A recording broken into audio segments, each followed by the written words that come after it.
Hi, what's up guys? Master Screed here, and in this video, I'm going to be demonstrating how you can beat higher level opponents simply by playing very easy, simple chess without complicating and without going for super crazy tactics. Now, if you're new to the channel, be sure to subscribe. I hope to present content that will be useful for beginners, intermediate, as well as advanced players.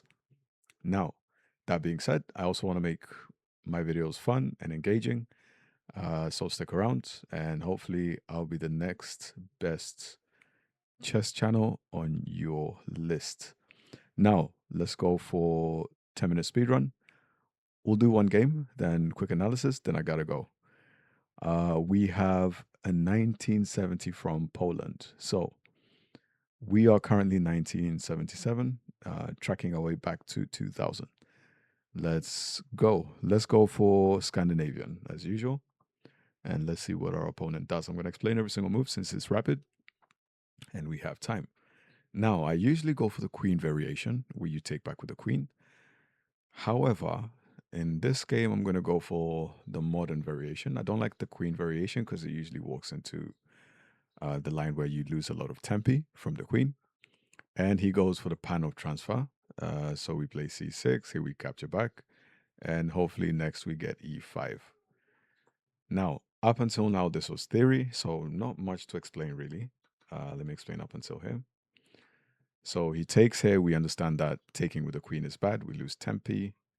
If you know this variation, you should be able to understand this point. And knight f6. Sorry, queen a4. Queen a5, sorry. And then the queen just gets targeted and you waste a lot of moves. So the modern variation of the Scandinavian is what most people are playing nowadays. c4, here you can challenge the pawn. So you have to challenge white center straight away. If you challenge it with the e pawn, it walks into what's called the Icelandic gambit. I'll explain all this after the game briefly. Anyway, so for now, we have knight c3. Now, knight c3, I remember the line is bishop f5 first. If he played knight e3, sorry, knight f3, I would have gone e5 straight away. Sorry, e4 straight away. Now I think e4 makes sense. But let's calculate e4 takes. He takes back with a knight so he can castle. We take the pawn. Right. Yeah, I think that makes sense. Yeah, let's go for that line. Let's go for e4. I feel like that's the best option right now. And now let's take. Okay, then we take the pawn. And I think we can even castle this side, and I think we're fine. Let's give him a quick check. See what he decides. And now we have the opportunity to win a bishop pair, which I'm going to take. And I'm going to explain why I'm going to take this opportunity now. Now we're going to castle long. He can't castle because now he blunders the knight. Now he blunders the knight. Okay. Now we could go rook e8. So he's already in a bad position. Here's what I'm noticing. This knight technically can move now because it's out of the pin. However, this bishop cannot move and it's a type 2 undefended. If you're familiar with Daniel Naroditsky's speedruns, you should be able to understand type 1 and type 2. Type 2 undefended pieces are pieces which are only defended by other pieces and not by pawns. Pawns are the best defenders, so whenever a piece is defended by pawn, it's usually perfectly defended. Now here, we try to keep the bishop in the middle of the board. A3 doesn't really make sense, and we're simply going to win the game through this tactic.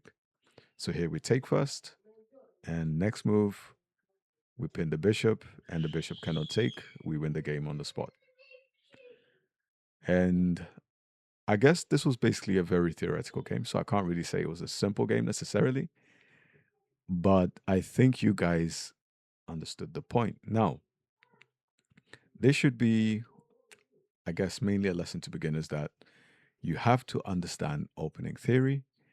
And this is something I never used to like study openings per se, when I was coming up as a beginner because I was so focused on the quick gambits and ideas that win you a game quickly. I never quite understood that, especially with e4, e5 openings or e4, d5 openings, um, sometimes d4 openings.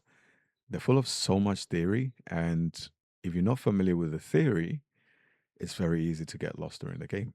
And you find that the theory actually gives you really, really good chances during the game. Now, as I was explaining, here's what happens if you take with a queen in the Scandinavian. And I think I've gone through this before in one of my previous videos. The queen keeps getting chased. I think, yeah, it's all book moves. D5, and let's say knight f6, still book. Bishop d2, I think book. Now c6, book, I think, right? No, bishop c4, I think is a book move too. Bishop f5, book move, I think. Now knight f3, I think book move. And then e6, I think book move. And now your opponent can go here and also book move. And in this position, you're being attacked. Your queen is being attacked and you have to move it again. I think c7 is one move, but best move so that you avoid getting doubled pawns, I think, is simply queen d8. So you've done all of that simply for your queen to go back to d8. And you might think, why is this a big deal, coach? Well, in this position, it's not really good, especially if you give white a space advantage. Not really something that you want. You probably want to have, let's say, faster development, especially straight from the opening. However, in this type of system, you give white very, very quick development. So probably not something you want. Now, that being said, plans for black here to connect the knights. And for white, probably to castle.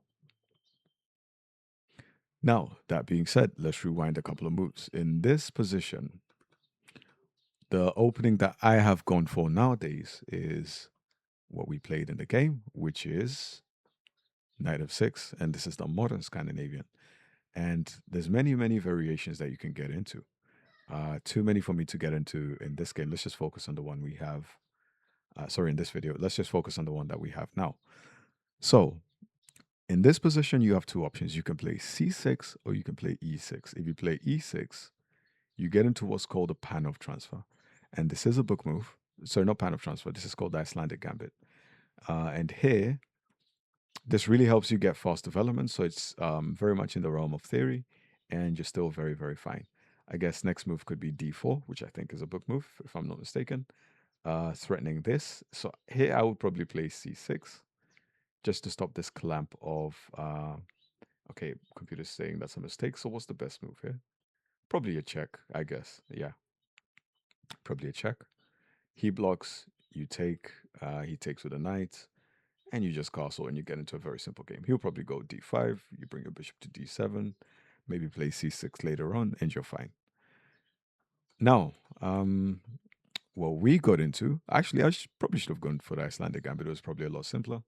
What we got into is called the Panov transfer. So c6, he takes, we take back with the knight. And here you should notice we have control of all the dark squares. And because we have control of all the dark squares, we go e5, bishop f5, and then we push. And what this creates is it creates a lot of tension on this e4 square. And once we push, he takes, we take his queen. If he takes back with a king, he can't castle. So he has to take back with a knight. So once he takes back with a knight, we then win the pawn. And I think we've equalized there, or we're winning by a pawn, if I'm counting correctly.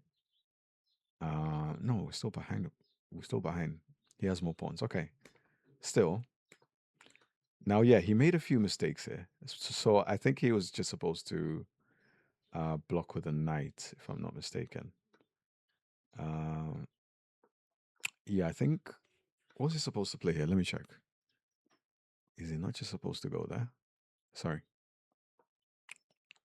So check. I think knight c3 would have been better. No, it's not. Sorry. My tactics, not tacticking today. So what's the best option here? What's the best option? The best option was to castle. But how can he castle and check? That doesn't make sense. Mm, maybe he's supposed to block with this knight. No, still a blunder.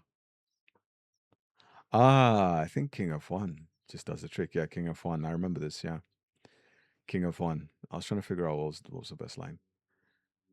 So anyway, we take, and you should see all of a sudden, because he has to react to this move, this buys us time to play long castles, hitting the horse straight away. So now, long castles pins the king, well, pins the knight already. He can't now move the knight, so he has to play knight c3. But then you should see there's another pin on e1 on e8.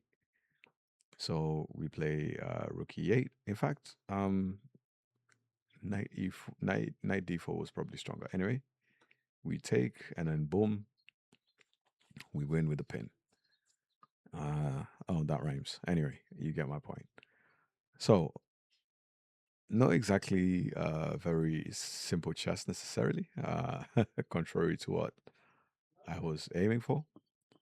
But you should see that if you can learn openings and learn the theory, it will save you a lot of calculation during the games, and it will give you a better setup for the middle game. Now, another thing that just want to point out is let me just see something quickly.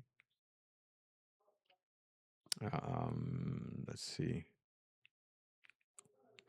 I'm trying to find the PGN for this game. I want to see what the performance was on chesses.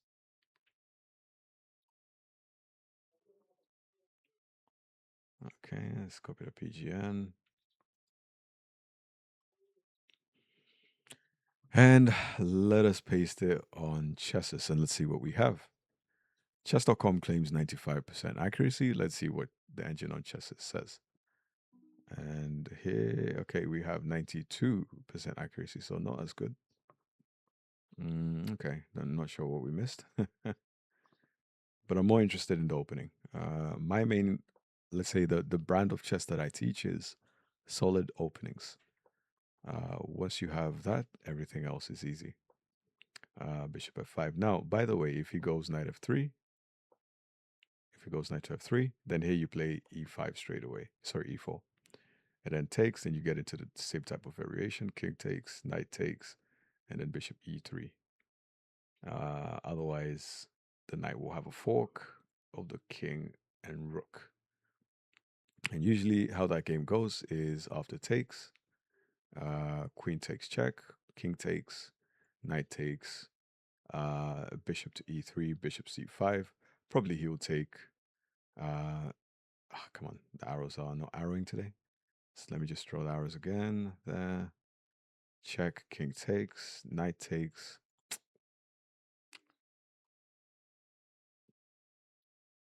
King takes, knight takes, sorry guys.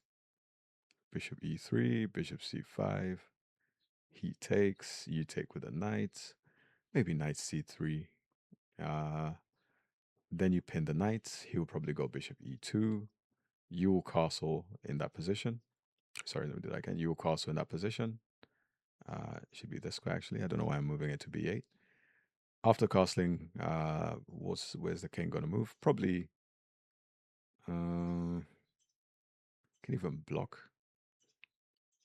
Yeah, you probably go king, king back to e8, I guess. Then you can move your rook here, and you'll probably find maybe king f1, and the game carries on from that position. All right, now the only reason I can remember all those lines is because I've already gone through them before, so it makes it a lot easier. And this is basically a lesson that you should be studying chess, and it's really to just make your games a lot easier when you're playing online or when you're playing over the board games. Now, that's it for this video, guys. I got to get back to work. This was more of a lunch break or quick lunch break. Appreciate you guys for watching, and I hope you guys stick around. So if you're new, be sure to subscribe, and I will see you guys in the next video.